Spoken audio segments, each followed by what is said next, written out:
the children have a brighter future? And are we coming together or being torn apart? The rest of it is all background music. And boy, is there a lot of background music in this place.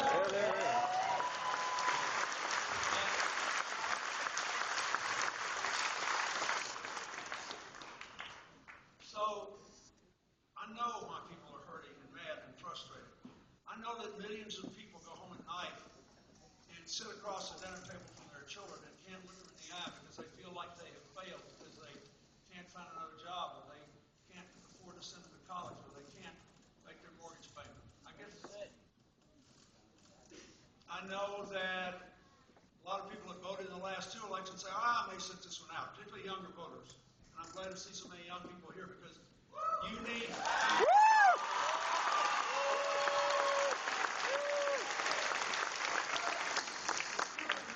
Since this is Sunday and I'm a Baptist, I can tell you this. This is the equivalent of preaching to the saved. The main purpose of this talk is to give you points you can make to people who are not here.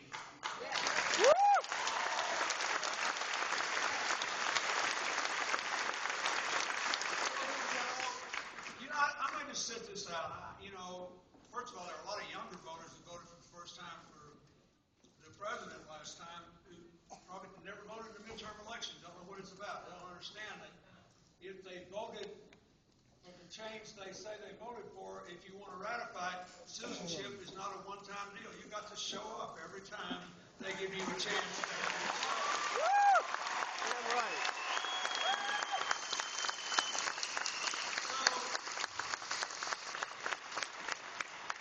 It is obvious that what all over America the members of the other party want to do is to just make this a referendum on people's anger or disappointment or apathy with a good dose of amnesia.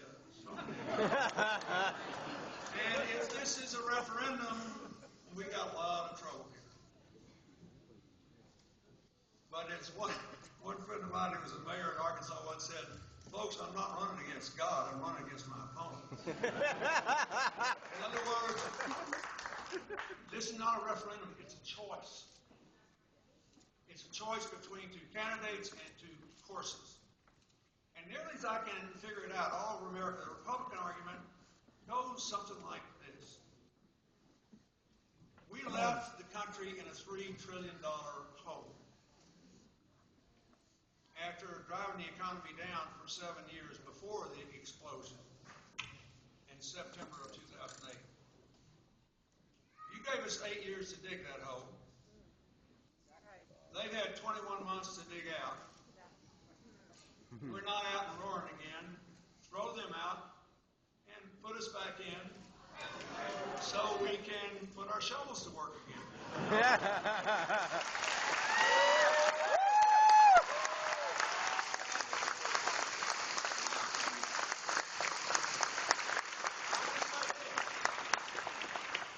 They've been pretty straightforward about what they want to do, and I'll say a little more about that. But we've got to think about this.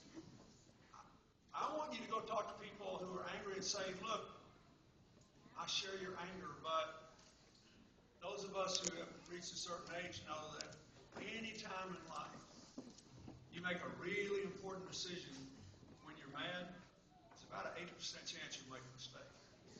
Yep. So the trick is to channel your anger, not be consumed by it.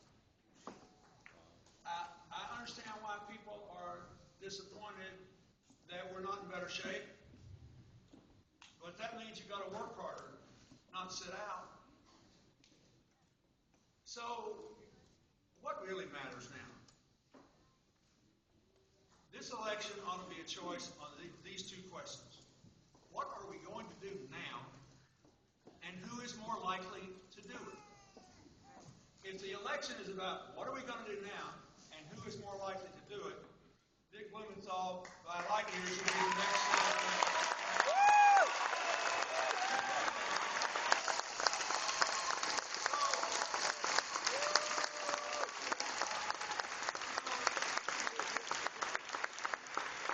The first thing you got to do, especially if you're young, is convince people to go vote. The second thing you got got to do is say, this is not a referendum, it's a choice.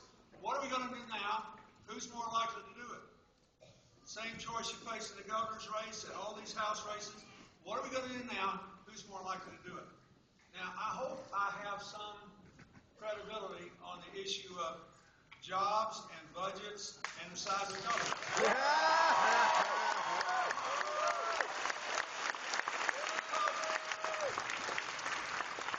To be fair to the Republicans, there's a subtext to this.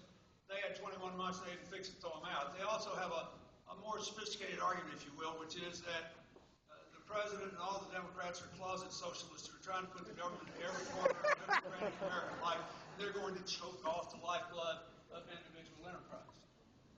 Right? I mean, so let's just look at that.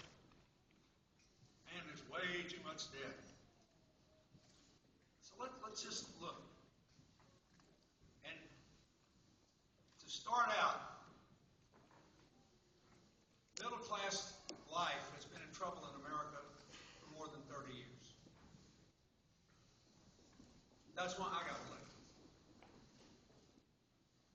We had 22.7 million new jobs in the second 4 years I was in office, the only 4-year period since the 1970s when the bottom 20% of our working families' incomes in percentage terms increased the same or even slightly greater as the top 20%. Didn't have to